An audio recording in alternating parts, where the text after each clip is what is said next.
Coba bayangkan teman-teman, jika stadion penuh sesak, bendera merah putih berkibar, timnas kita bertanding, pemain berlari ke sana kemari, pandang ke sana kemari, tanpa formasi yang jelas, tanpa visi misi permainan yang jelas, akhirnya apa?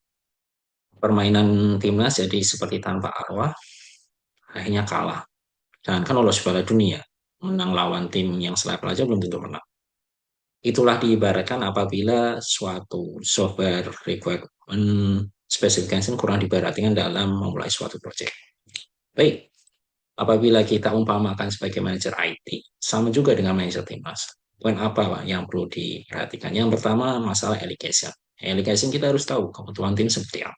Begitu pula dengan timnas sepak bola. Bukan dari sisi kiper yang kurang, dari back, pemain tengah, atau penyerang. Kemudian yang kedua adalah masa analisis. Dari itu semua kita analisis dari prioritas-prioritas mana posisi yang perlu ditambah untuk bisa memenangkan pertandingan.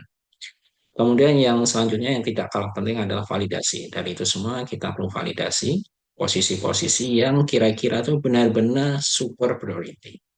Yang selanjutnya adalah dokumentasi. Begitu pula dengan project. Suatu project tanpa dokumentasi yang jelas, kita nggak akan tahu progresnya sudah sampai mana dan sejauh apa progresnya. Apakah itu progresnya proyeknya sudah berjalan 1 tahun, 2 tahun tanpa dokumen bagaimana?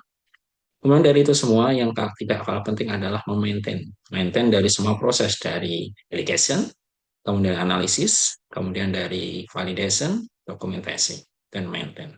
Oke, poin pesannya di sini adalah sebagai manajer IT sama juga dengan manajer tim. Kita tidak hanya perlu tahu secara teknikal aja, secara teknis, tapi kita harus tahu strategi bagaimana mengarahkan tim dan bagaimana mempersiapkan tim secara komprehensif.